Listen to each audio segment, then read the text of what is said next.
Assalamualaikum warahmatullahi wabarakatuh.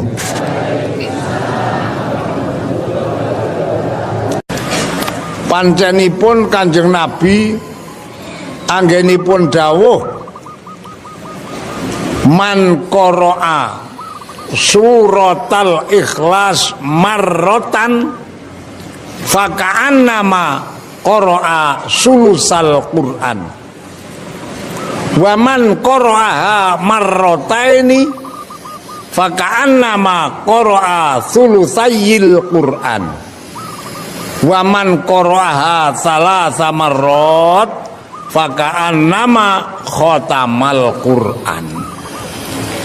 Sing cara Jawane Kanjeng Nabi dawuh sapa wonge maca surat Ikhlas sepisan Qul huwallahu ahad Allahus somad lam yalid wa lam yulad wa lam yakul lahu kufuwan ahad sepisan niki Gusti Allah paring ganjaran karo wong sing maca mau padha karo sampeyan maca Al-Qur'an 10 juz. Wis tau njajal yu maca Quran sak majelis 10 juz rampung wis tau njajal. Mbok dijajal engko kira-kira pirang jam. Niki.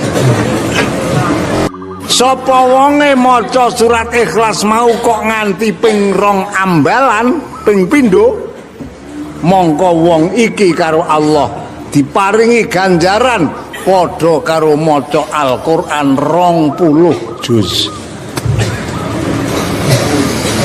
Nek le maca surat Ikhlas iki mau nganti ping 3 ambalan, Kanjeng Nabi dawuh faka'annama khatamal Qur'an, wong iki mau diparingi ganjaran kaya maca Quran 30 juz katam. Awit saka surat Baqarah nganti tekan surat An-Nas. Mongko nek maca Qul ping 3 ki ora nganti setengah jam Kang. Nggih nggih.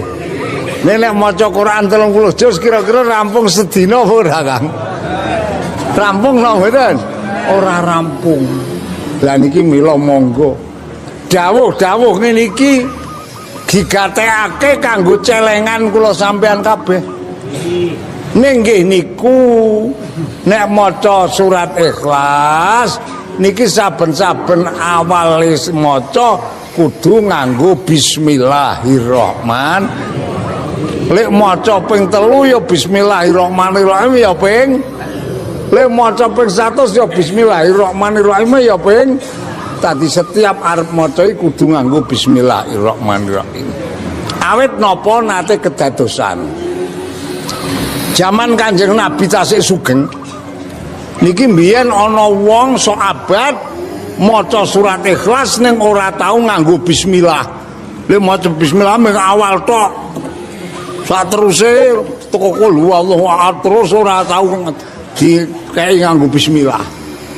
Lah niki setunggal wekdal piyambakipun dalu menika sare.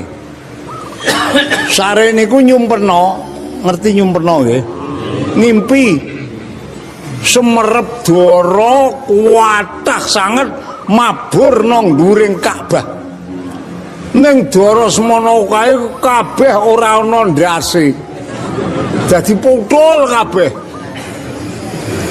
Enjangipun sowan Kanjeng Nabi matur, Kanjeng Nabi napa kala wau dalu kula tilem niku nyumpena sumerap dara kathah sanget mabur ning dhuwur Ka'bah ning kok dara niku sedaya mboten wonten endase putul ndase sedaya. Kanjeng Nabi terus prisa, "Ha kowe nek maca Qul ora tau nggo bismillah." Dadi niki. Dadi mergo le maca Qul ora nggo bismillah iki ibarat dara ora ana. Ayo ora sampurna to ya. Nggih mboten? Iki mula monggo awake dhewe ditlateni le maca kulhu ning setiap arep maca kulhu kudu diawali nganggo bismillahirrahmanirrahim. Pun iku Pajaman kuno niku sing jenenge pocan kulhu iki pancen dadi wiridane tiang-tiang ingkang sama remen dhateng Gusti. Wong cetha-cetha nang surat Ikhlas niku kita menika maca surat Ikhlas kuwi nauhidake Allah. Bab napa? Qul dawuh sira Muhammad. Huwa utawi Allah iku ya Allahu Gusti.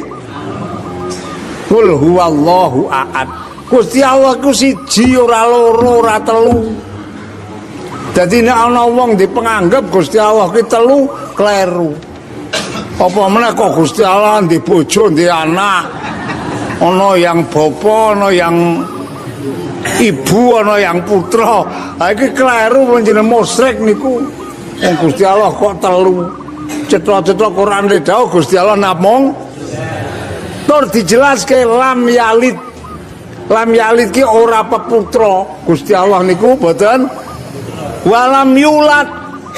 Lan Gusti Allah ki ora diputrahake. Dadi ora peputra, ora diputra. Walam yakul lahu kufuwan ahad. Gusti Allah ki ora ana sing madani zat ingkang suwiji. Mula nek kula sampean gelem maca surat Ikhlas niku ganjarane agung sanget. Antawisipun didhawuhake Kanjeng Nabi maca surat Ikhlas sepisan padha karo ganjarane maca Quran 10 juz. Sak petelan Quran. Kula niku tau njajal kek nang Masjid Madinah, Kang. Maca Quran niku mengke oleh 5 juz wae ya wis kesel niku. Nang Masjid Madinah niku tak telokke wah ya wis rada ana 5 juz niku ana 3 jam punjul niku mengke 5 juz banek 30 juz anjur kira-kira sedina nggih ngoten lah mulane Kanjeng Nabi paring kemurahan wong pancen Kanjeng Nabi iki diutus dadi rahmate wong sak alam kabeh. Mula nek sing pancen ora kuwasa maca Quran, ora kuwasa mongko kon gentini maca nganggo surat Ikhlas. Niki insyaallah wong zaman sahabat niku mbiyen nggih kathah sing ahli surat Ikhlas. Kaya wau dingendikake sahabat Muawiyah niku nalika seda Gusti Allah merintah 70.000 malaikat kon nyolati jenazah sahabat Muawiyah. Kanjeng Nabi matur karo Gusti Allah, enten napa karomah semanten agengipun ki ndek ngamal apa? Allah ngendika dheweke kuwi ahli maca surat. Niku nalika seda niku Allah merintah 70.000 malaikat kon nyolati jenazah sahabat Muawiyah. Niku wis cetha tandha-tandhane nek wong mati kok sing nyolati kok malaikat iki tetep dadi golongane wong ahli swarga. Lah mula kula panjenengan monggo sak mangke ya ora semang dijongko oke-oke kira-kira sing ati ikhlas lek maca niku mawon. Diajegake. Ora ketung sak majelis ping 3 ning sing ajeg. Dadi sithik-sithik iku ping 3. Bab nek ping 3 iki padha karo katam Quran nek mung sepisan ki ya kaya nanggung lho, Kang. Nggih ngoten. Malah-malah kula ningali hadis Kanjeng Nabi nate dawuh. Sapa wonge maca surat Ikhlas sak majelis kok geneping 11. Dadi saben maca sak majelis pating sithik ping niki Kanjeng Nabi dawuh karramallahu jasadahu ala niron. Wong ki nek mati besok nang akhirat diharamke mlebu neraka. Dadi ora bakal dilebokke neraka. Nek haramke mlebu neraka berarti diwajibake mlebu swarga. Niku ahli maca qul huwallahu ahad niku. Niki nek maca sak majelis niku ping 11. Mula kula sampean sedaya monggo nek arep maca Quran kok ora patek kuwasa ya bisa ning krana wis tuwa kan kadang-kadang namatke tulisan lah ora patek permono. Leres. Monggo apale ya ora apal. Ha nek kula panjenengan ora panjenengan maca Quran kok wis ora kuwasa ya monggo ditlateni mawon oleh maca surat. Wong surat Ikhlas ki oke-oke senajan ora iso maca ning do apal. Leres napa mboten? Ora iso maca kok apal, wong kula niku pun bukteken kok. Wonten tiyang sepuh sampean iso maca surat Ikhlas, Mbah. Saged tak udahi Qur'ane nya jajal ki waca ora iso ki. Ya ana tulisane saya Ikhlas. Niku nyatane ora iso maca. Ning jajal ora Mbah sampean muni surat Ikhlas, ngono ki ya ngenyes. Qul huwallahu ahad. Allahus somad. Lam yalid walam yulad walam yakul lahu. Ora iso maca ning apal.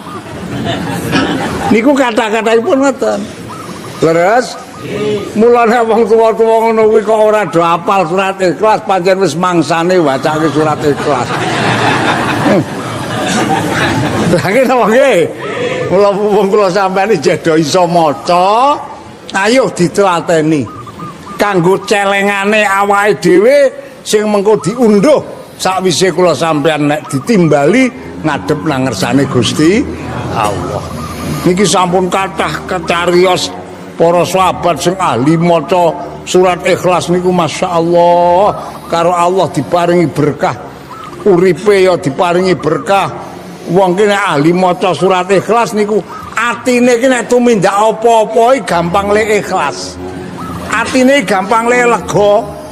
Arep sedekah ya dilalae ati ki teko lega. Arep mangkat jamaah ya lega. Nek ora tukang maca surat Ikhlas ki cok kadang-kadang kok le grundel. Nggih mboten? Dadi barokahe maca surat Ikhlas niku mangke nyetrum nang ati.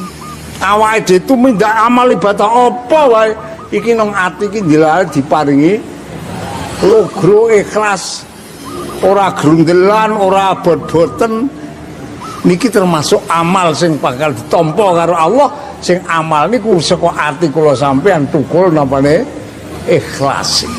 Lah mula bisane ati iki dadi ati sing ikhlasan iki kon ngokeh-okehke maca surat.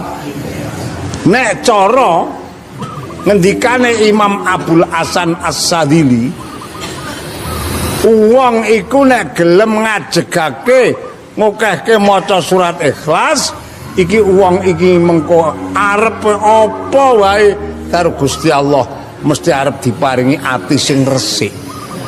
Tumindak ngamal apa wae atine diparingi resik.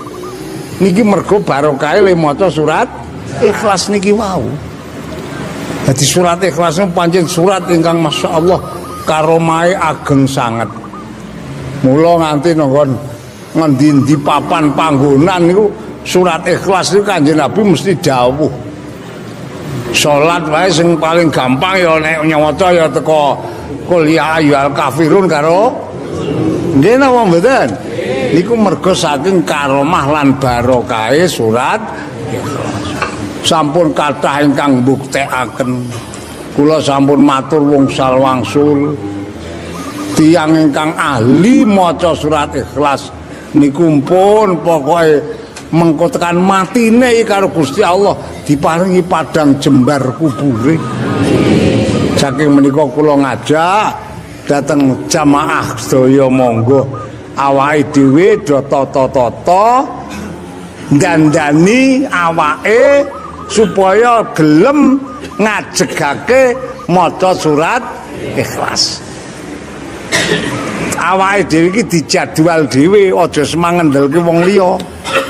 Awak kowe saiki tak jatah le maca surat Ikhlas sedina ping 40 upamane.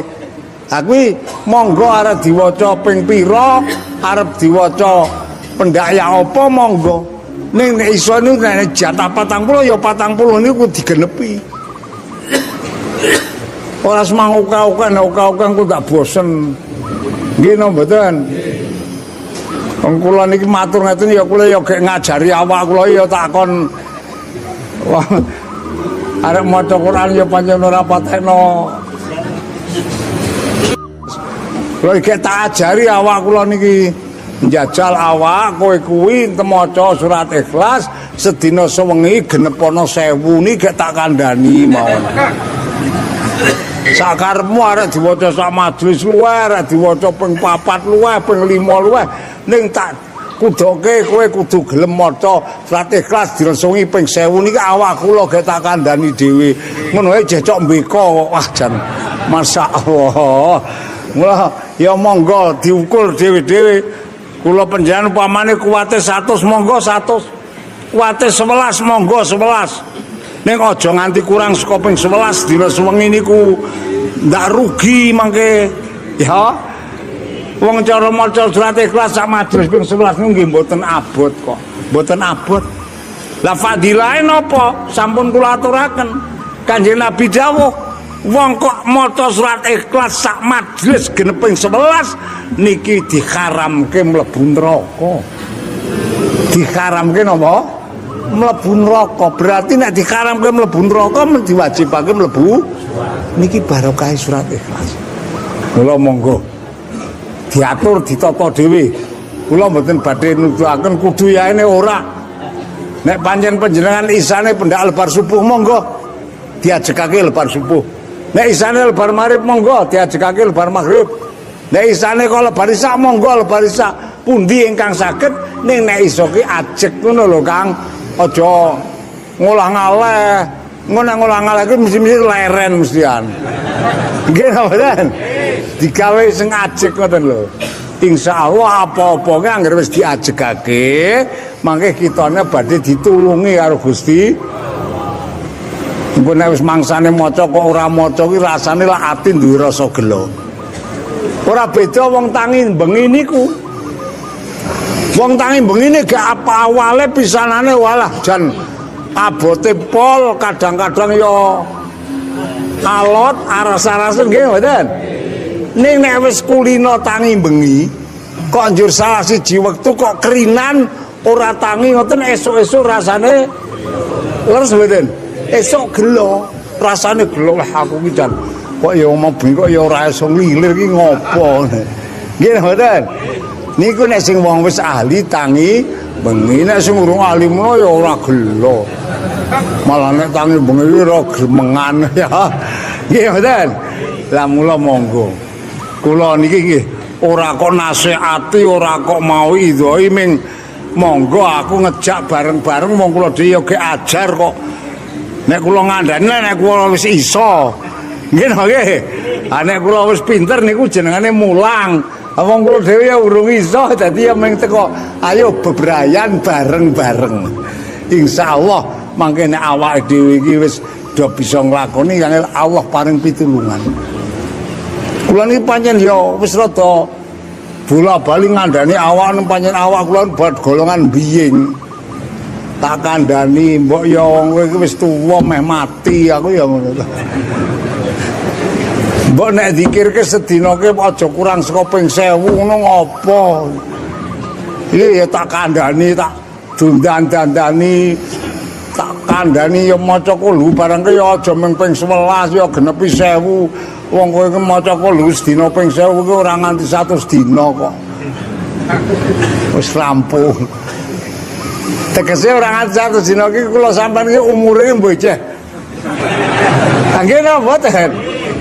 Wong awake dhewe iki didhawuhi karo Allah kon kudu ngelingi nek awake dhewe iki emeh ketekanan niki kedah lho kan.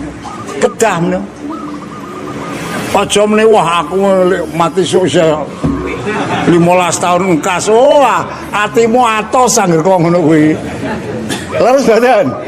Ning nek kula sampean ki ati ki duwe kelingan aku ki sesuk nek ora nggo bengi niki mangke insyaallah ati ki iso bali nang Allah.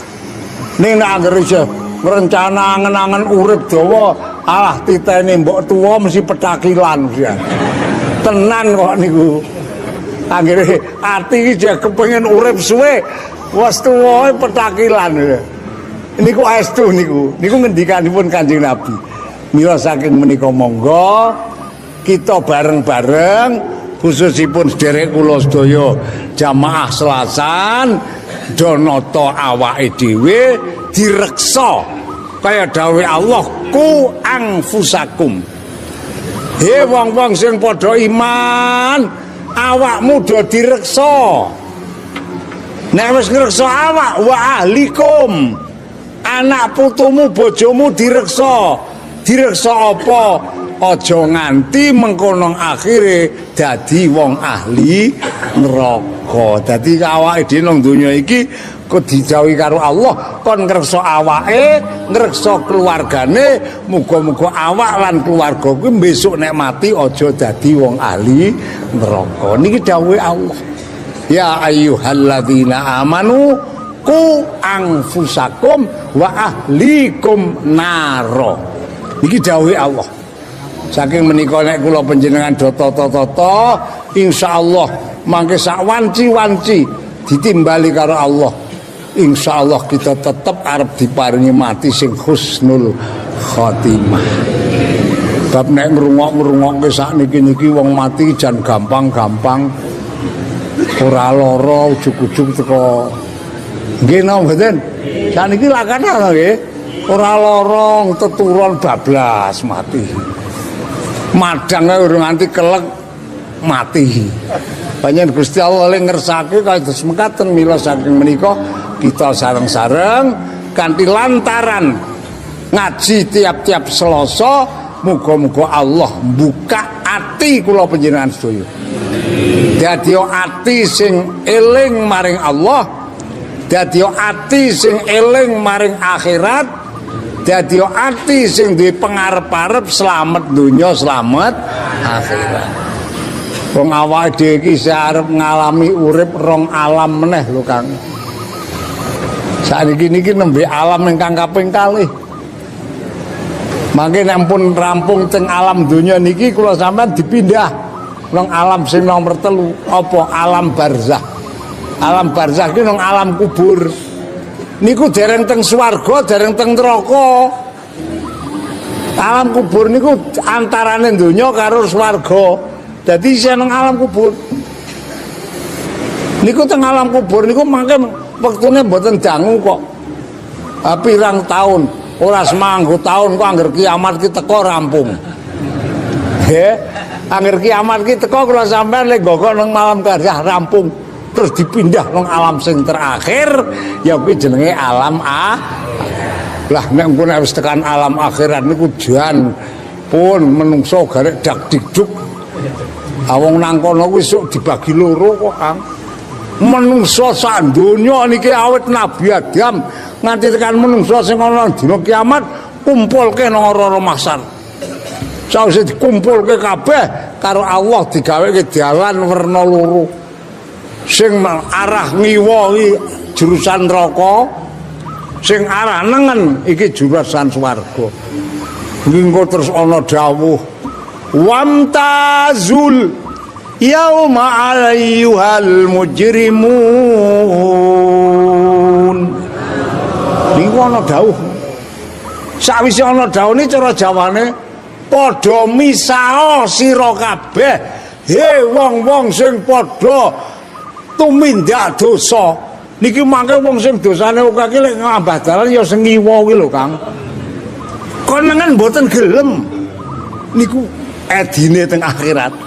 Wamtazul yauma ayyuhal cok maca surat Yasin ora?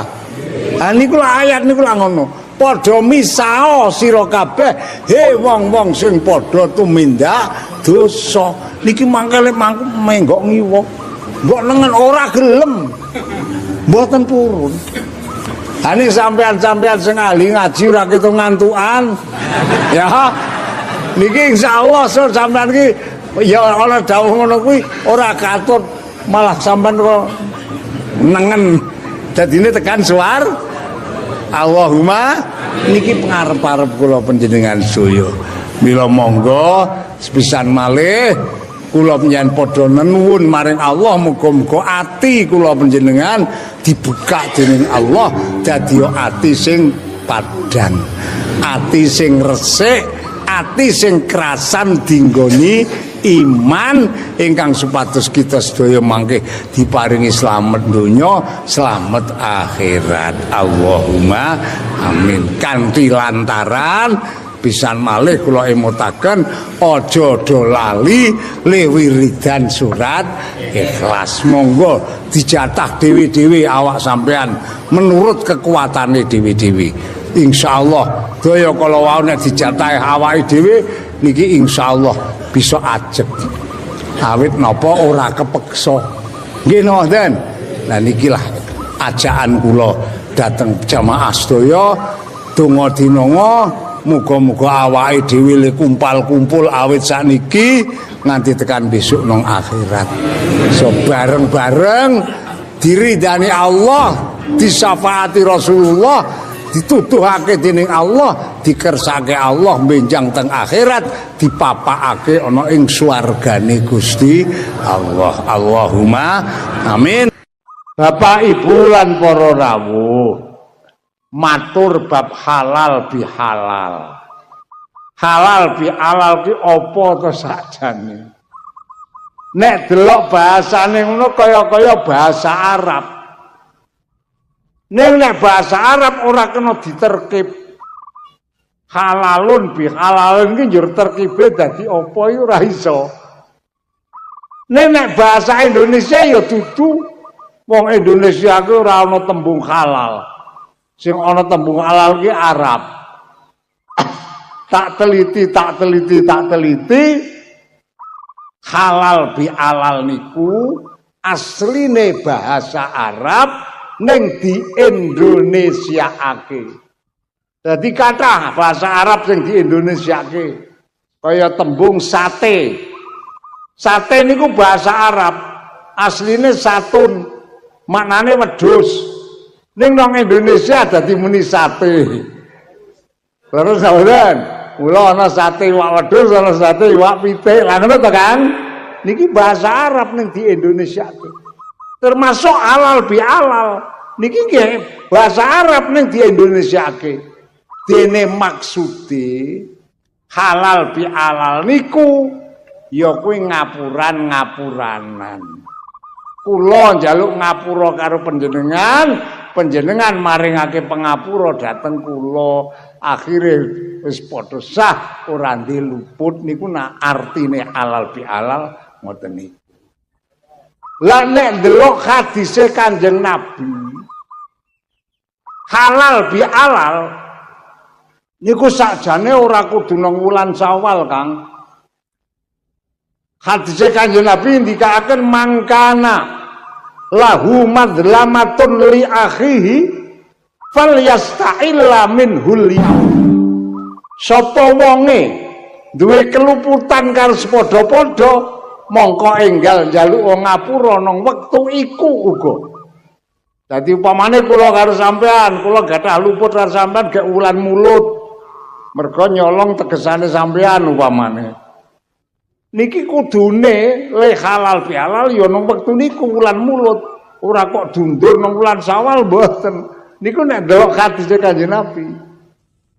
Ning dene anane sakniki niki nang Indonesia halal bihalal dianake nang wulan Syawal niki ingkang ngawontenaken pertama niki nggih ulama-ulama sepuh Indonesia. Lebar salat Id ujung iki sing ana ning nang Indonesia, Kang. Teng Mekah ngrika mboten wonten kok. Bar salat Id ujung mboten wonten. Ora ngendel tilaki rono. Ya. Teng negari-negari sanes ora ana lebar salat Id ujung sing ana ning nang Indonesia. Sebab memang Kang damel acara halal bihalal ujung iku ulama-ulama sepuh Indonesia. Pertimbanganipun ngaten lho, Pak. Ulama Indonesia menika mirsani hadise Kanjeng Nabi. Nabi dawuh, "Man shoma Ramadhana imanan wahtisaban ghufira lahu ma taqaddama min dzambi." Sapa wonge poso wulan Ramadan atine ikhlas kanthi krana Allah mongko rampung le poso wong iku dosane di ngapura kabeh karo Gusti kuwi dosa sing karo Gusti Allah.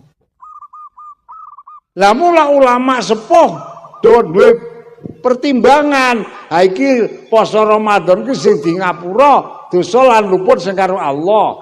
Ha nek dosa lan luput karo padha-padha nganggo nindakake wulan Ramadan durung iso rampung. Leres napa mboten? Tak contohke upamane wulan Ruah kula nyolong sandale sampean. Sampean ngerti nek sing nyolong sandal kula. Terus kula poso. Rampung le poso ndak kira-kira sampean ya wis ngapura lek sandale tak colong. Dereng to? Malah pas bodo tanggoi sampean ya weruh. Kiai nek ora waras ngene. Sandal nyolong ya dinggolan iki. Mula nek luput karo sepadha-padha ulama Indonesia lajeng damel tata cara lebar salat Id iki do nindakake silatur ujung-ujungan. Niki sing ana teng Indonesia. Sing enom sowan nanggon sing sepuh. Liya wektu sing sepuh rawuh nanggon sing enom. Niku ulama Indonesia ingkang ngawontenaken ngaten menika. Mula kula sampeyan niku monggo niki tindakan ingkang sae niki diteruske. Wong silaturahim niku Kanjeng Nabi nganjurke mempeng banget lho Kang. Estu ngantos dawuhipun silu arhamakum walau bisalam. Kowe kabeh padha nepunga maring sedulurmu senajan nepung ki nganggo uluk salam utawa nganggo kirim salam. Terus Kanjeng Nabi nganjuraken sanget dateng silaturahim menika. Malah kula manggihaken hadis ana dawuhe Kanjeng Nabi sing nyangkut bab silaturahim niku rupane kaya iming-iming. Man aroda ayyub satolahu fi rizqihi wa ayyung sa'afi asarihi falyasil rohimah. Sing cara Jawane sapa wonge sing kepengin rejekine dijembarke. Kira-kira sampean kepengin napa mboten niku? Rejekine kepengin jembar apa rupet? Jembar ya Kang. Mula Kanjeng Nabi le dawuh sapa wonge sing kepengin dijembarke rejekine, dipanjangke umure. Kira-kira wong ki do kepengin panjang umur apa kepengin gelis mati? Panjang umur ya. Kula niku nganti tekan semriki urung tau krungu kok ana wong ndonga kok ya Allah Gusti, muga-muga kula kere gelek mati ngono ora ana kok. Wong ndonga ya kere ya Allah Gusti, mugi-mugi paring ana panjang umur jembar. Leres mboten? Lah mula Kanjeng Nabi dawuh, nek sampean kepengin dijembarke rejekine, kepengin dipanjangke umure, mongko do nindakno silatur. Niku hadis niki nek dimaknani cara bodhon-bodhon jan masuk akal kok Kang. Acara bodhon-bodhon pripun? Wong kuwi mbok mlarato kaya ngapa, ora duwe pangan apa-apa, anggere gelem medhayoh ora kelakon kaliren. Ayo.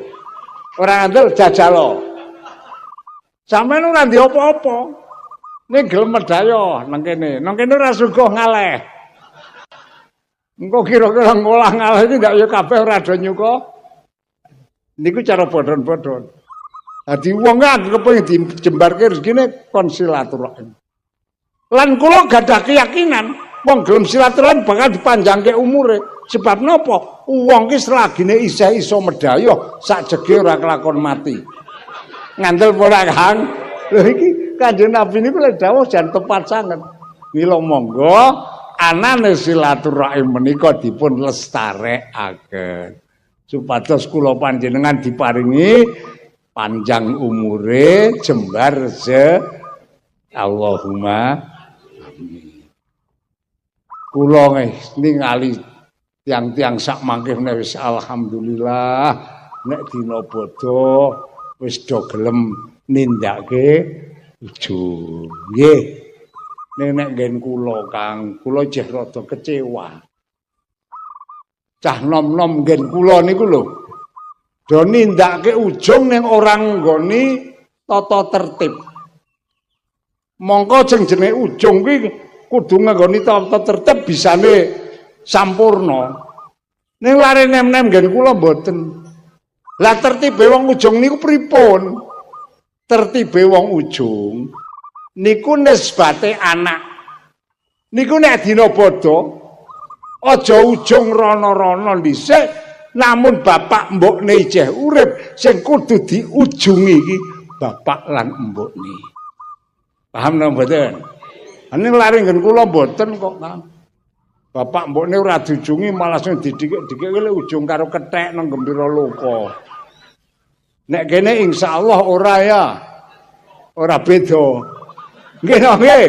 Karo wong tuane ora ujung. Mengko niku nek cara tertibe wong ujungne nek anak iki sing kudu dijaluki ngapura.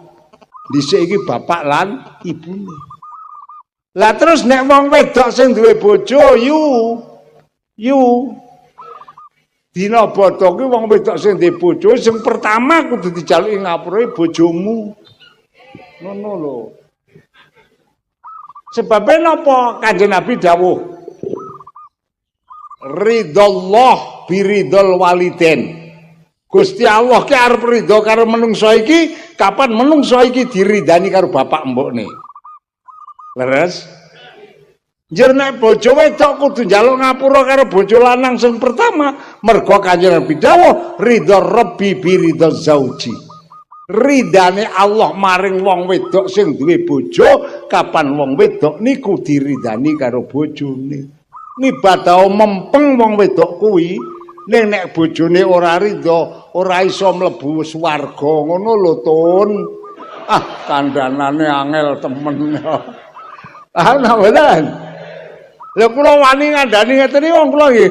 Gaweane cok ngandani anak bojo kula mbiyen kok. Nek bojo kula isih urip. Iku angger arek bodho kurang 2 dina. Niku lak anak bojo tak kumpulke kabeh. Anak-anak kula tak omongi, "Nang, no, kowe kabeh 2 dina kas arep ketekan bodho. Sesuk nek bodho nek kowe nindakake ujung ora kena rono-rono. Sing kok ujungi pertama kudu bapak karo ibu, ya." Anak kula nggih, Mbah. Terus bojo kula ya tak kandhani, "Kuwi ibune." Nggih.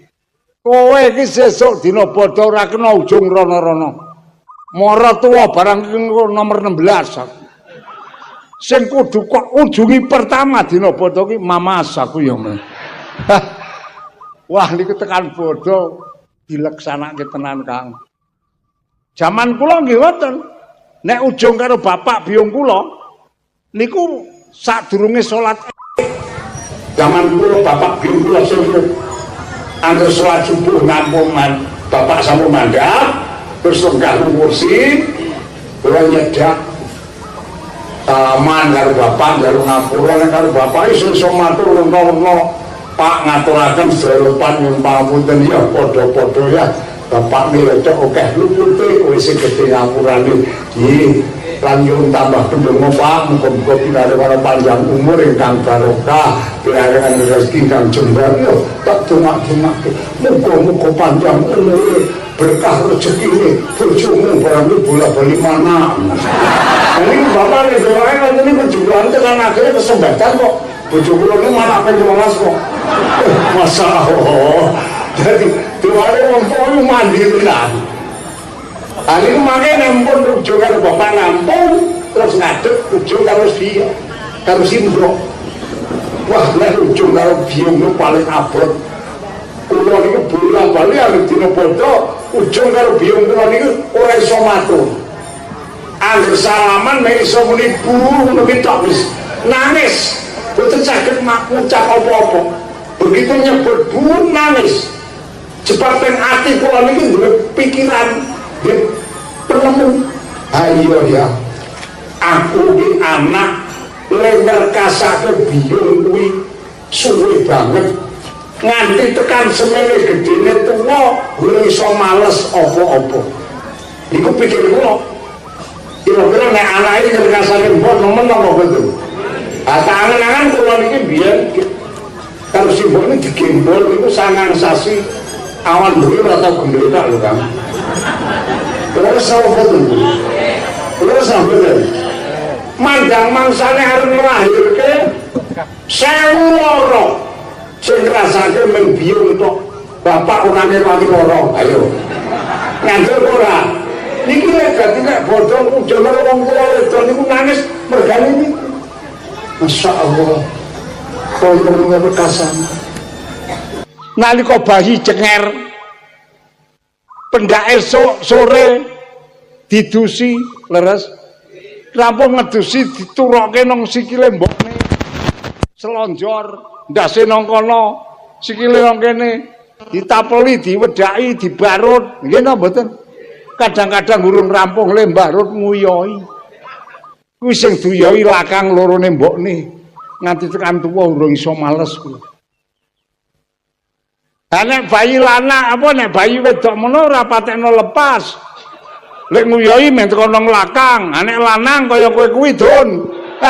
Kadang-kadang nek nguyah nyemprot tekan rai kok. Nggih no nggih. Ha ngono ki urung iso males. Apa meneh kok males?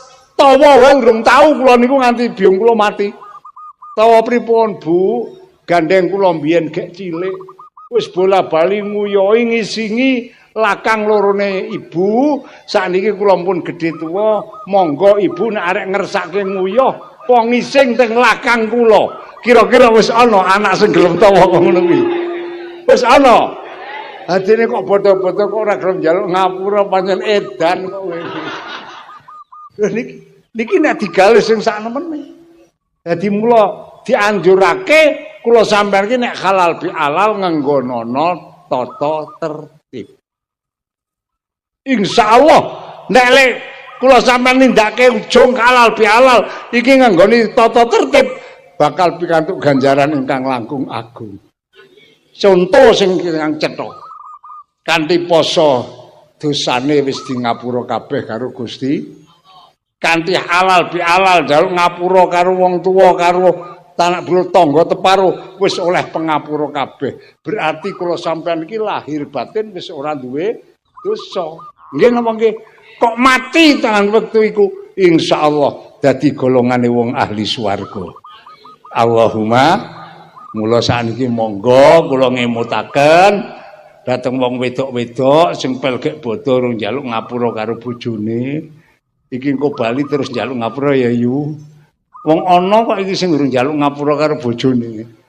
Aku ngerti kok. Ah kejaba nek bojone wis mati ngono ora mang diujungi. Nek bojo sing wis mati kuwi ora semang diujungi cukup dikirim-kirimi. Kirimi Fatihah, kirimi tahlil, ya. Wong tua sing wis mati ora mang diujungi. Dikirimi Fatihah, dikirim tahlil. Cok tahlilke ora yu bojomu.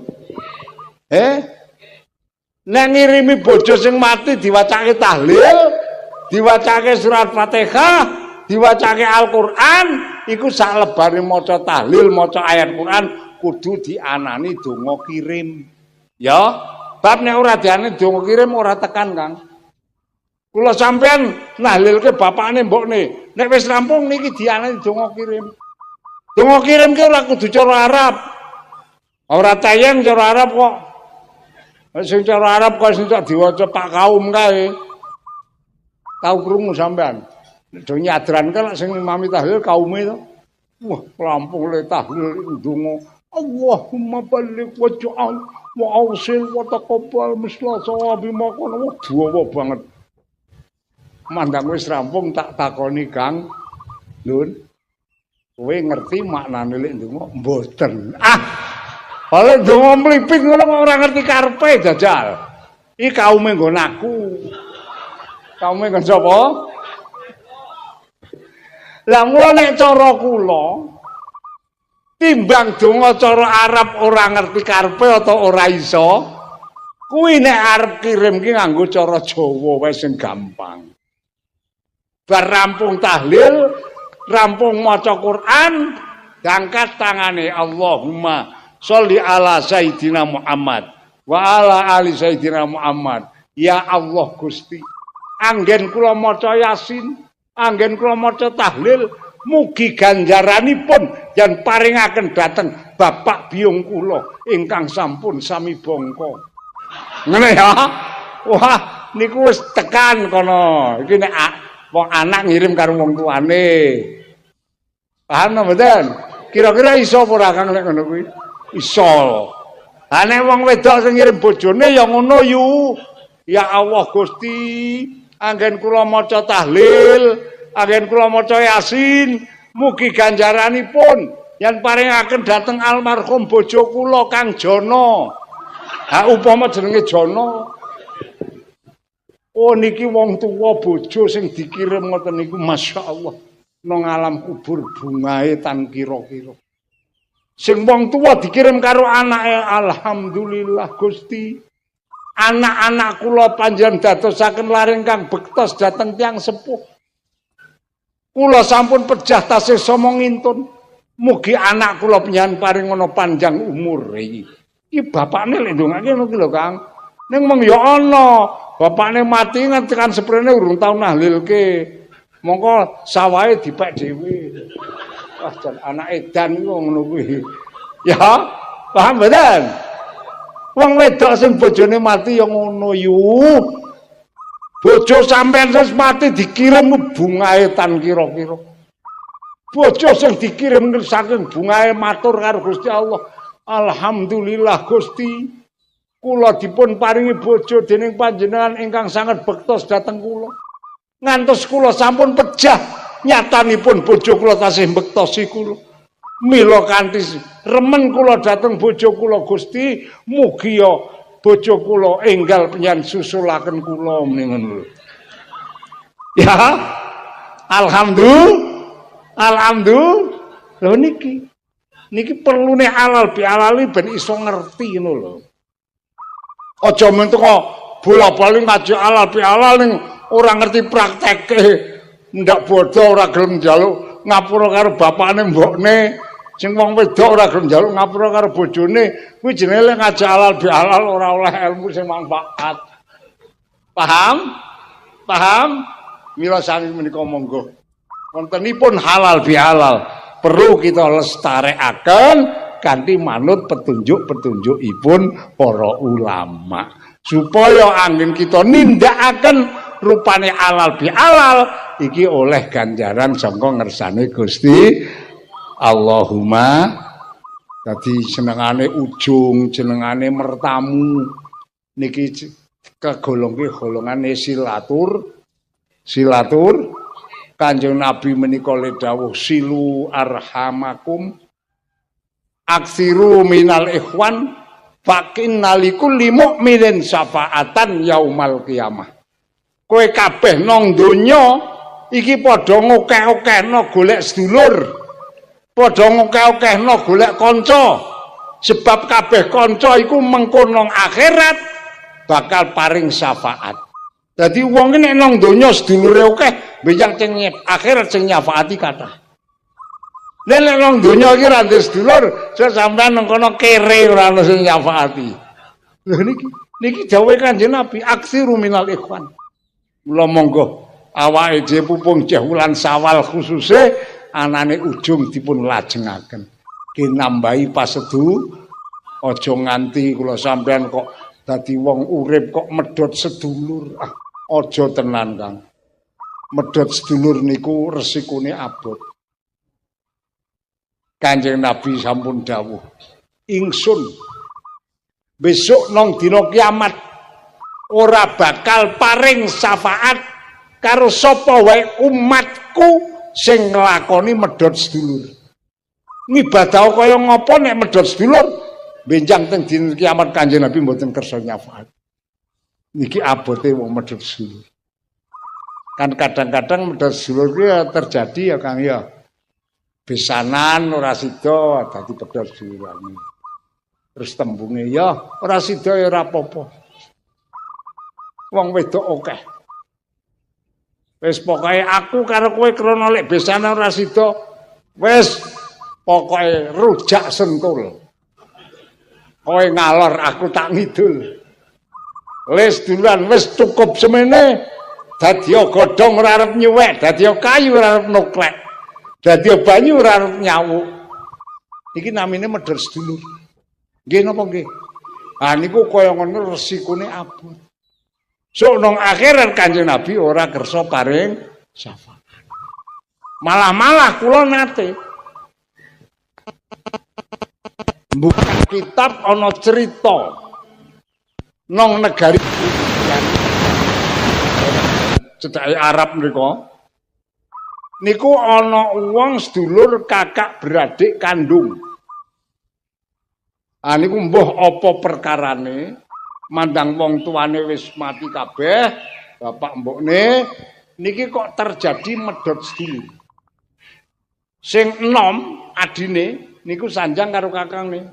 Kang, mulai dina iki sampean aja ngaku nek aku iki adimu. Aku ya tak ora ngaku nek sampean iki kakangku.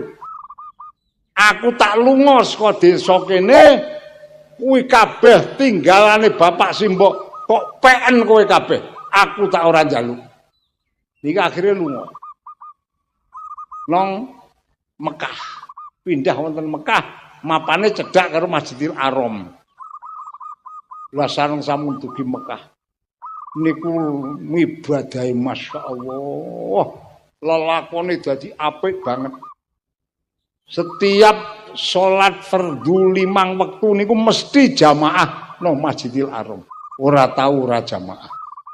Salat duha ora tau godang. Salat tahajud ora tau godang. Qobliyah ba'diyah ora tau godang. Deres Quran ki saben seminggu katam sepisan. Sae niku. Lan dheweke seneng urip karo wong. Kantos tangga tepalih niku saking apike akhlake piyambake lan saking temene tangga teparune niku nek arep lelungan kok nginep niku kadang-kadang nitipke kunci lawan niku teng piyambake. Iki dhek aku tak nitip kunci lawan agar ora bali niku urung kewan-kewan terbokke. Ora men tangga teparo sing padha. Apa yakin nek dhewe iku wong temen nganti bakul-bakul pasar niku cuma ado-ado niku iso percaya nek tiyang niku pancen temen lan sae sanget seneng tetunggu. Tadi sudah lokal ana bakul pasar wong Masjidil Haram niku wong saka ado. Betul ta niku? Bila arep dodol diparingi waris nganti sore dagangan sing didongi entek kabeh. Diitung badine kathah. Tekan sore iki nggo duit akeh. Gambaripun badhe wangsul mikir, aku arep bali nggo sore monggo omahku adroh.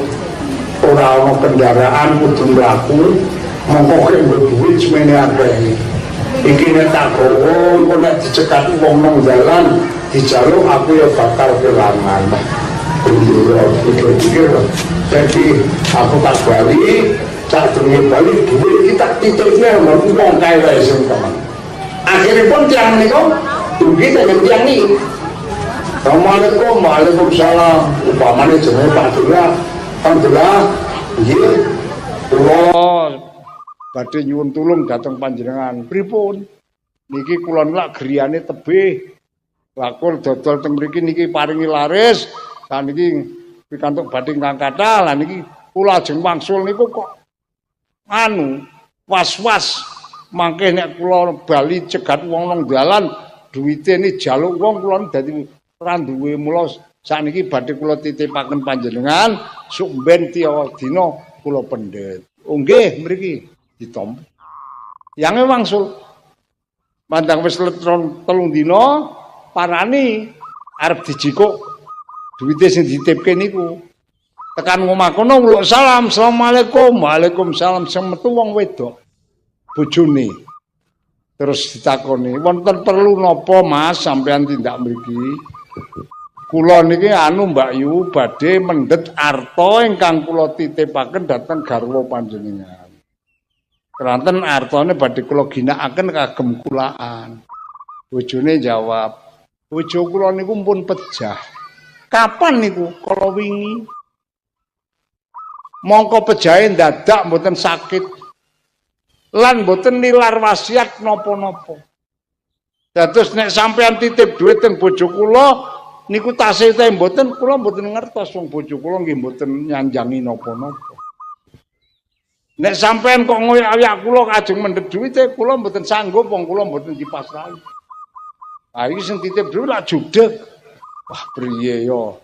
Arek tak oyak-oyak wong pancen ora wasiat.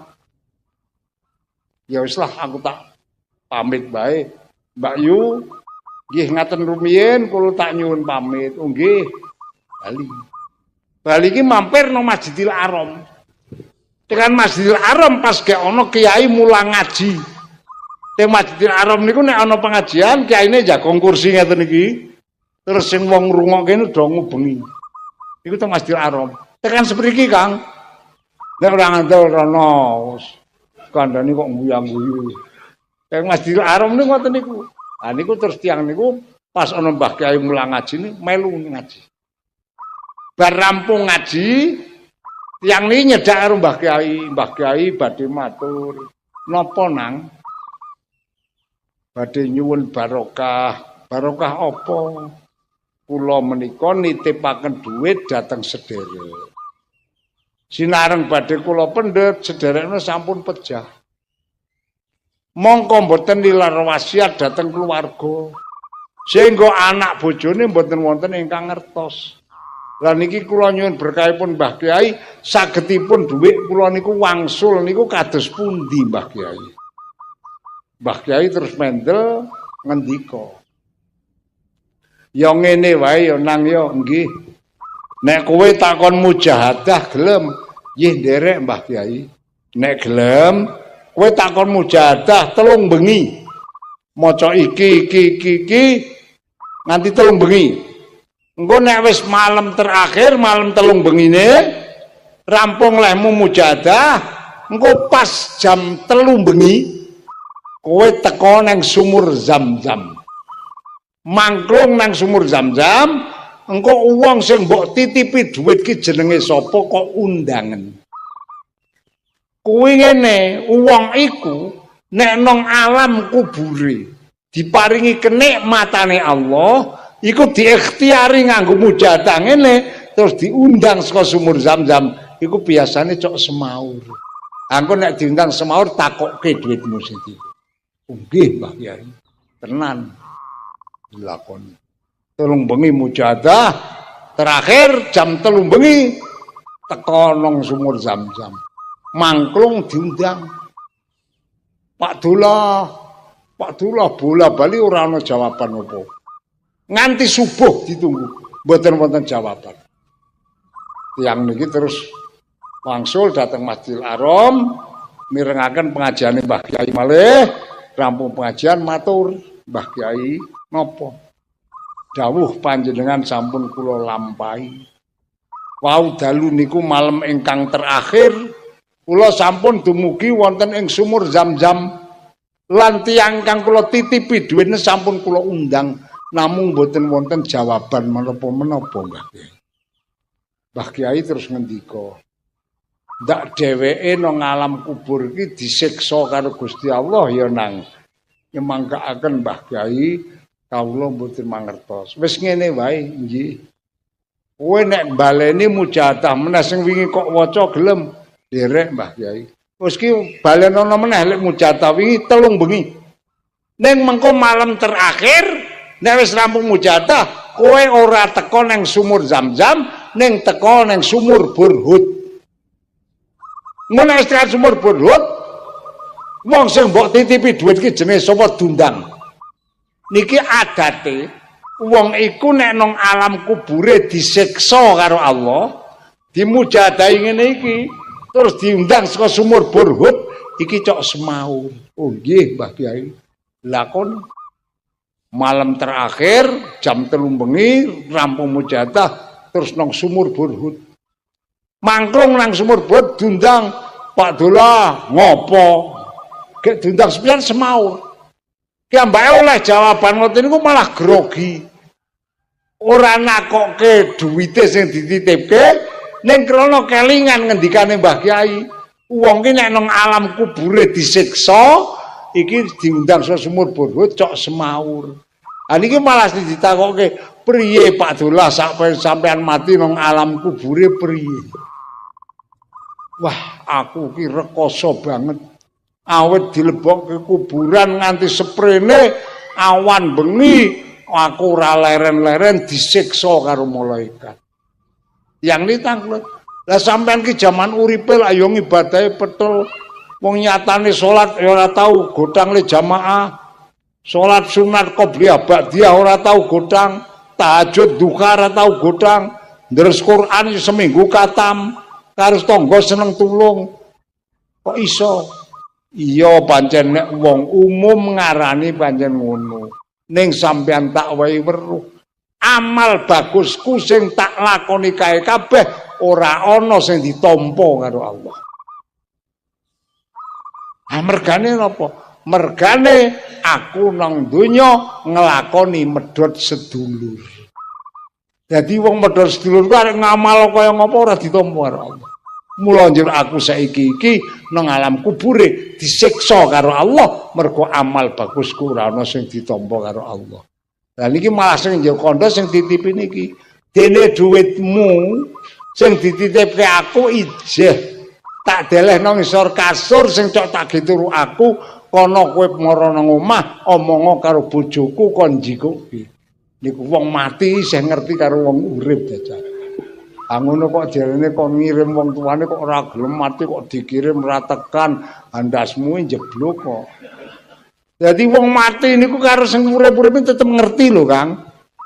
Apa meneh kok nang alam kubure diparingi kenikmatane Allah. Wong nang alam kubure disiksa karo Allah, wae karo kahanane wong urip ngerti kok. Mula kula panjenengan menika nggih ngoten. Dadi aja lali karo bapak mbok sing wis seda, dulur-dulur sing wis seda ni khususe nek pandak malam jemuah ke do dielingi. Kanjeng Nabi le dawuh, irhamu mautakum. Kowe kabeh padha melasana karo dulur-dulurmu kabeh sing wis padha mati. Niki Kanjeng Nabi dawuh. Acarane melasi wong mati pripun? Kanjeng Nabi dawuh bisa sedekah. Nganggo ngetoke sedekah. Nek mboten kuwasa, pabi ayatin minal Quran, wacake Quran. Nek mboten kuwasa, pabi kalimatin thayyibah ditahlilke. Mulai jar kula nyadran niku nek ora melu pancen wong gendeng niki. Nyadran niku lak komplit to ya, tahlil, sedekah, nggih napa mboten? Dadi wong kok ora seneng karo nyadran, ora gelem melu nyadran, iki potongan arek kere nang akhirat iki. Ora ngandel terus ke ora melu nyadran, so nek nang kono ora kere sampean bali meleh ke aku. Ya, niki anjuranipun para ulama-ulama sepuh, tindakanipun para ulama-ulama sepuh. Saking menika mila monggo kula ngajak dhateng ahli kula sedaya. Sasampunipun kita rampung nindakake poso wulan Ramadan, sampun dipun pungkasi kanthi zakat fitrah, njur wis do nindakake salat Id, lebar salat Id do nindakake silaturahim, kita nuwun dhateng Allah muga-muga daya kula wau dadosa amal kesaenan ingkang katampi nang ngersane Gusti Allah, ingkang benjang muga-muga dadi sangune kula panjenengan nek ditimbali ngadep sowan nang kersane Gusti Allah. Lan kula titip Pak Bu, gek wulan poso kae nek maghrib isya subuh do jamaah pura. Jamaah ya Kang. Subuh kae masjid kene iki tak delok saka nggon aku kebak kok. Subuh musala-musala ki ya kebak nek wulan Ramadan nang subuh. Ning mandang wingenane bodho tanggal 2. Tak intip sekenggen kula masjid-masjid ki sing salat jamaah ming imam si karo makmume siji. Ana sing ming 2. Termasuk nggon aku ya ngono ki Kang. Mula sakniki monggo lek badan wis oleh tengah sasi punjul sakniki monggo. Salat jamaah do dibaleni meneh, aja do ditinggal. Aja cok seneng salat dhewean. nang masjid nang musala monggo salat fardhu 5 wektu ditindakake kanthi berjamaah ya lanang ya wedok insyaallah wong ki angger salate ditindakake kanthi berjamaah iki mengko kabeh amal ibadahe arep ditampa nang ngersane Allah. Allahumma yih ilmu niku nek ora manfaati malah dadi nyilakani. Wong kok diparingi ilmu ora manfaat iki mengko nang akhirat karo Gusti Allah arep dikendhaleni nganggo kendali geni. Dikendhaleni ya kaya jaran lan di tunggangi kendhaleni. Tiang niku nek diparingi ilmu kok ora manfaat benjak teng akhirat niku kendhaleni nganggo kendali geni. Mula kula emut ngendikanipun Rama Kyai Khudori nalika paring dawuh dhateng santri-santrinipun nika le ngendika dadi santri kuwi nek arep kepengin bisa hasil ilmu sing manfaat kuwi sepisan kudu le ngaji sing sregep le ndres sing sregep. Syarat sing nomor 1. Ping pindhone oleh ngaji oleh ndres iki kudu dibarengi karo riyadhah. Riyadhah ki nek cara Jawane ya tirakat. Lah tirakat ki werna-werna. Ana sing kalane gandeng nggon ambak iki panganan sing pokok madang iki madang sego beras ya. Anjur ana dianggap tirakat saiki lek mangan diganti ora beras apa jagung cara tembunge ngrowot nggih kuwi ya termasuk tirakat njur ana meneh tirakat ki lek madang ya ajeg ning ora akeh ngono lho lek madang ki sedina ping pindho ning ora patek akeh niki termasuk ngurangi mangan niku ya klebu riyadhah. Dadi riyadhah niku werna-werna. Kula biyen nalika nang pondok iku tau njaluk ijazah karo kiai arek ngrowot. Ngrowot ki ya ora mangan sego, mangane ya telo jagung. Ah sinareng sampun kula nglampahi nembe pikantuk 3 dinten. Gek oleh 3 dina. Niku pas ngaji tafsir karo Pak Kiai le ngendika, "Anine tirakat ngrowot, kok ngliwet kok telo sak kilo pangan sepisan." Kuwi jenengane ora tirakat, ora ngrowot ning robot ngono. Kula terus leren ora sida ngrowot. Potongane pancen ra betah dadi niki. Dadi jebulane nek cara Mbah Kyai Khudori niku kanggo nggayuh ilmu sing manfaat niki kudu dibarengi karo riyadhah. Saminipun kula panjenengan ngaji wong tuwa-tuwa ngeten iki. Iki dibarengi karo riyadhah. Lah riyadhahe napa? Nggih panjenengan tabah sabar lungguh kanthi ora ngantuk. Niki termasuk tirakat lho, Kang. Lah sing ora tirakat mesti ya. Niki dadi panjenengan lenggah tabah ora ngantuk iki termasuk riyadhah.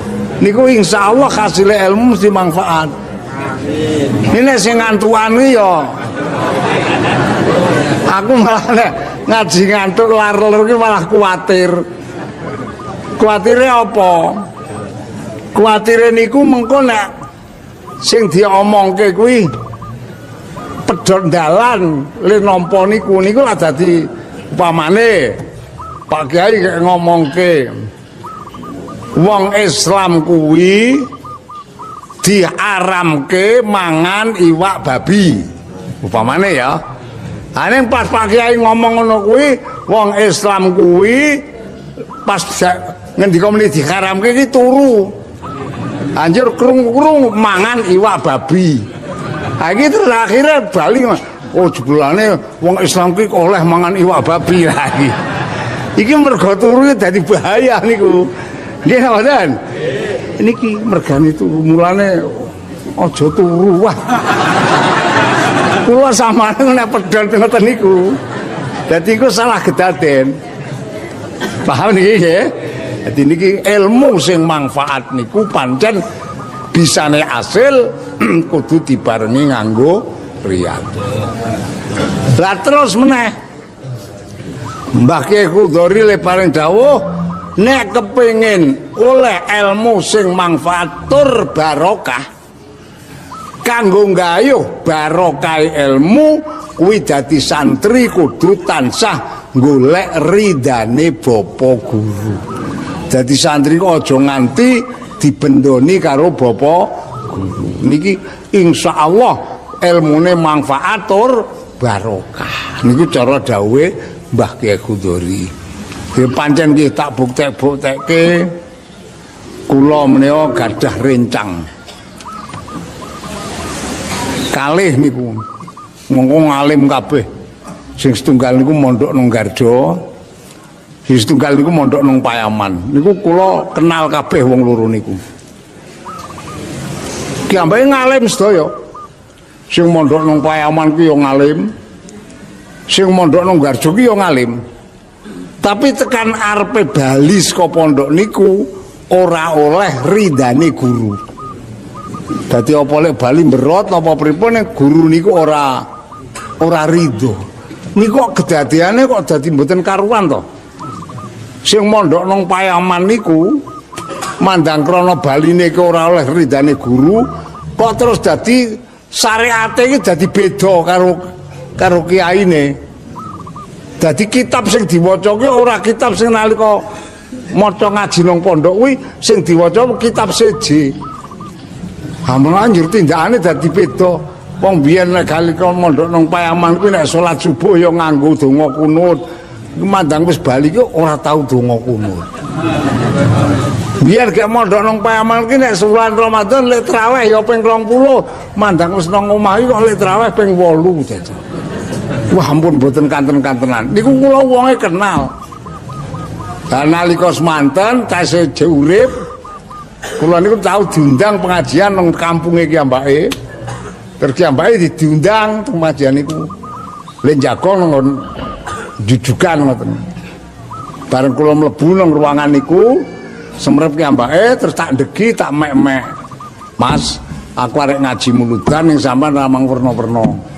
Engko nek anggere sampean lek takon werna-werna aku arek ora jawab teko sampean tak tempiling aku. Ora Mas, aku mung diundang aku ya teko tak ngrungokke ya. Niki astu. Saniki mun pecah niku. Niku sing mondok nang Payaman. Lah sing mondok nang Garda niki sami. Kondure saking Garda niku ora oleh ridane Rama Kyai Khudori. Walah nang omah dadi ra karuan. Wis berarti santri pondok pinter ngaji zaman nomor kok iso dadi dukun nomor dal. Wah akhirnya kan masyarakat ini mboten do kenal. Ora do manut wong kiai kok malah ora genah. Nah terus kula niku tunggal wekdal dolan mriko. Ki Ambake wadul kalih kula. Mas napa? Aku wis saiki piye ya napa to? Tangga iki karo ora seneng kabeh. Aku iso ngerti. Aku ki kan ana apa-apa wis ora tau diundang, tahlilan ya ora tau diundang. Kadang-kadang tangga iki nek kepethuk wae tak takoni ora patek. Kuwi aku tak pikir tangga iki dan karepku sengit kabeh. Kula le sanjang kuwi pengangen-angene sampean kleru, Kang. Kok kleru? Tanggane sampean kuwi karo sampean ora sengit, tenan ora sengit. Ning kok iso ora takon?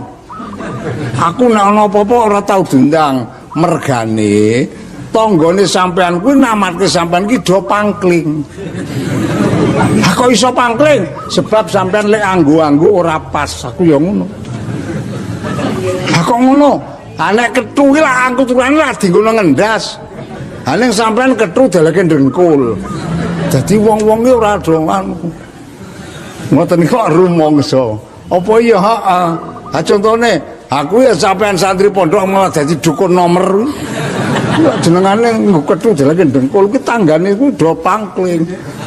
Lebar niku terus maindel mawon akhire Ki Ambake tobat terus mempeng lek anu akhire mandang kiambake niku wis laku niki bali kaya meneh anggih masyarakat teko anu kiambake tetep dadekke kiai dadekke imam ning sakniki pun mati dereng dangu niku. Nah niki oh tak pikir-pikir panjenengane Mbah Kyai Khudori le ngendika kanggo nggayuh ilmu sing barokah iki dadi santri kudu tansah adang-adang ridane guru niki. Walah nek oleh ridane guru niku mboten sado-ado. Tak contoke zaman Mbah Kyai Sirat Romo Agung Payaman. Iki nek sing sepuh-sepuh mesti kelingan. Nek pengajian Payaman ku pendak Senen. Lah niku antara lain santrine Mbah Kyai Sirat niku ana mantan lurah Sambung niku. Jambiwangi niku biyen lurah. Ning pun tuwa njur leren dadi lurah, walah pendak Senen ku ngaji ora tau leren. Pakaiane niku dilalae piyama lorek. Wis sajeke sing dienggo ngaji ku mung kuwi wae. Kuwi karo Mbah Kyai ngate diparabi Pak Poleng. Bab apane klambine iki poleng-poleng. Niku diparabi Pak Poleng. Walah masyaallah. Pak Poleng niki karo Mbah Kyai Sirat niku lenderek lahir batin dan tansah nyadong ridane. Apa jare Mbah Kyai Sirat dangu dipun anu apa dikuestokake. Ngantos nate didangu Pak Poleng dalem. Kowe iki lek manut aku ya donya akhirat nggih, Rama nggih. Nek aku mlebu neraka nggih nderek. Iki sampai tekan kono. Nek aku mlebu neraka nderek, nek aku mati nggih nderek. Ngono kok tenan to, Kang. Mandang sedane Mbah Kyai Sirat. Niku sedo ki ambake niku waras bedigas. Nang dalem terus krungu sing wedok iki krungu nek Mbah Kyai Sirat sedo. Niki Pak Lurah niki gek nang sawah. Disusul karo bojone bapakmu kondur napa Romo Agung sedo. Romo Agung ayo Romo Agung Payaman. Masyaallah innalillahi wa inna ilaihi. Ya aku tak bali aku lek tak nusul.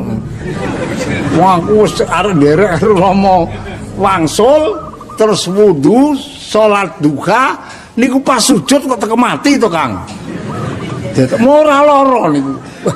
Masyaallah, wong saking apa jenengane patuhe karo bapak guru lek tekan ati kok tekan sedoe kok ya nderek tenan. Kula husnudzon nek wong iki tetep dadi wong ahli swarga. Arep kaya ngopo kowe nyatani kaya ngono kok waras bedigas disusul kon bali. Yo aku tak bali lek tak nderek. Ngono wudu salat duka pas sujud mati to ya. Ayo angel lah kowe ngono iki. Lah mula kula panjenengan monggo. Sakmangke kita nu berusaha bareng-bareng. Ledo ngaji arep ngaji nang ndi wae monggo ning kita ndecah penurunan dateng Allah muga-muga ledo ngaji diparingono hasil ilmu ingkang manfaatur barokah. Ilmu niku nek manfaat barokah insyaallah dadi lantaran slamet dunyane slamet akhirat. Niki para Gusti ingkang perlu sanget ikut kita gatosaken. Awit napa Kanjeng Nabi sampun dawuh mengko nang akhiring zaman iki setengah saking tanda-tanda tetengere cedhak dina kiamat niku wong bodho ora rumangsa bodho ora gelem ngaji ning malah mulang. Lek bodho-bodho ning ora gelem ngaji malah alah masyaallah mandang mulang klerah-kleru. Ha wong mang mulang japane wuduhe kok iso kleru to, Kang. Nek sing bener ki nek aku diulang karo bapake mbiyen nek niat wudu ki ya nawaitul wudu'a li rafil hadasil asghari ngono ya, Kang ya. Nawaitul wudu'a li raf'il hadasil Ashori. Iki kok ora muni Ashori. Nawaitul wudu'a li rafil hadasil asfari. Ya padha-padha leri ning Ashori karo asfari iki manane beda lho, Kang. Nek nawaitul wudu'a li rafil hadasil asghari kuwi cara Jawane niat ingsun wudu ngilangi hadas cilik. Nek nawaitul wudu'a li rafil hadasil asfari niat ingsun wudu ngilangi kopet kuning. Ha iki nek salah yo ki salat yo ora sah wong sing ilang kopete hadase cilik ora ilang. Wah, bahaya. Wong bodoh mulang niku nek kelir-kelir nyasarke tiyang kathah. Ngono kuwi saiki kedadean. Leres? Leres? Pancen Kanjeng Nabi sampun dawuh setengah sangking tetengere dina kiamat kuwi mengko nang akhir zaman kuwi wong-wong kuwi bodoh ora gelem ngaji ning sekolah padha mulang. Ya ngono kuwi nek cara wong ahli balaghah sing diarani jahilun murakabun. Bodoh teng tumpuk undung nggih kaya ngoten niku. Bodoh ora gelem ngaji malah mulang lek mulang kleru. Lah niki jahilun murakabun. Saking menika alhamdulillah kula panjenengan dibuka atine karo Allah, dituduhke dening Allah. Senajan kaya ngapa kula panjenengan iki tuwa-tuwa do gelem ikhtiar golek ilmu. Ngene iki nek ora oleh pitulungane Allah, ora oleh pituduhe Allah mboten klampah kok panjenengan do rene iki. Ngandel ora, Kang? Ngandel apa mboten? Jadi panjenengan setekan kene iki pitulungane Gusti, pituduhe Gusti. Awene sebate wong adoh-adoh, wong beran, ono wong Magelang, ono wong Pakis kok ya tekan kene iki pituduhe Gusti. Nek urung oleh pituduhe Allah, urung oleh pitulungane Allah, wong omahe kidul masjid ki ora tau gelem ngaji kok. Tenan kok yu. Arek menteleng ya luwih wong aku ngerti wonge ya. Kula nggih mboten pripun-pripun niku ben kae urung dibuka karo Gusti. Niki panjenengan urung oleh pituduh. Ane wis oleh pituduh ndilalah masyaallah. Sadoh kaya ngopo nek ora ngaji sepisan wae nek ora ana alangan apa-apa rasane napa? Gelo napa mboten? Lah niki mergo pitulungane Gusti Allah. Saking menika kula panjenengan aja leren-leren le padha nyuwun pitulungan maring Gusti. Rupane kula panjenengan aja do pedhot-pedhot le maca Fatihah. Nanggon Fatihah lan njaluk pitulungan karo Allah to? Iya kana abudu wa iya kana nasta'in. Namung dateng panjenengan Gusti kula nyembah. Lan namung dateng panjenengan Gusti kula nyuwun pitu. Jadi kula sampean ki anggere ahli maca Fatihah berarti ora pedhot le nyuwun pitulungan karo Allah. Mengko tetep karo Allah arep diparingi pitulungan. Nganti tekan kula sampean mengko arep mati bakal ditulungi karo Allah. Pitulungane apa? Diparingi slamet saka pengridune setan. Walah masyaallah. Wong kene asarep mati setan niku lho nglidu luweh nemen. Luweh nemen. Kula nate maos kitab wis tau tak andhake teng sampean. Nek dai bisiki sing werna-werna. Ngomong sing werna-werna. Ganggu sing werna-werna sing bisane wong iki mengko upama dituntun dikir ki ora bisa nirokake mergo jero niki digodhot dening setan.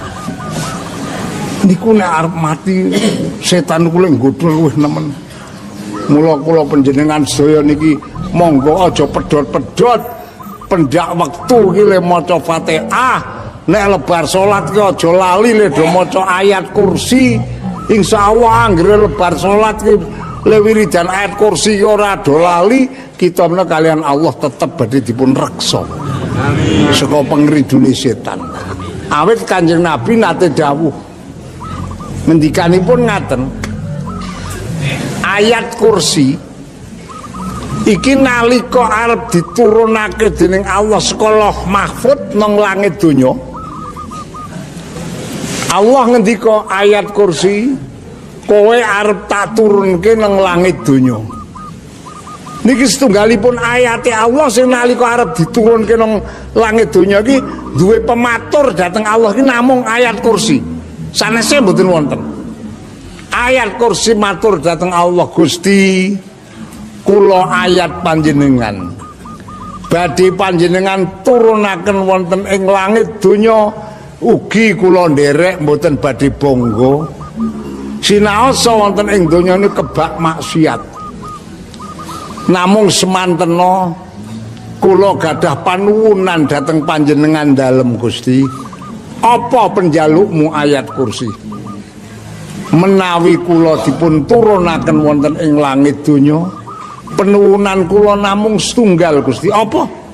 Sok sintena abdi panjenengan para menungso ingkang gadah penuwunan dhateng panjenengan menapa kemawon penuwunan sae kanthi lantaran maca kula ayat kursi mugi panjenengan ngijabahi dhateng penuwunipun abdi panjenengan menika.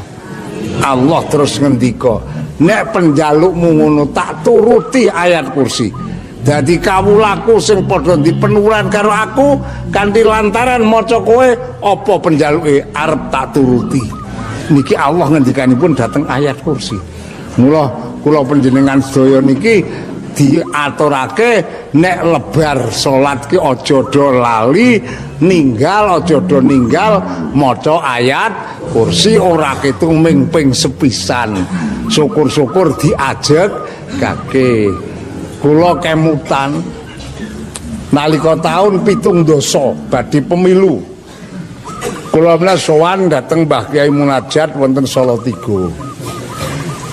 Terus matur akhiripun kula menika nyuwun ijazah. Mbah dalem badhe nyuwun ijazah. Oh, anjaluk ijazah nggih. Ya aku tak ndongeng dhisik ya ngoten. Terus Mbah Kyai nu ngendika. Gek mben kuwi Mas Solihun, aku ki ketekanan dhayoh wong Madura. Ha tekan kene kuwi omong ngene-ngene nek dheweke kuwi kepengin arep ketemu Nabi Khidir. Lah terus sowan karo Kiai. Matur kula menawa kepengin sangat kepanggih kalayan Nabi Khidir Kiai. Karo Kiai dingendikani, nek kowe arep kepengin ketemu Nabi Khidir, kowe tak perintah dos pundi Yai?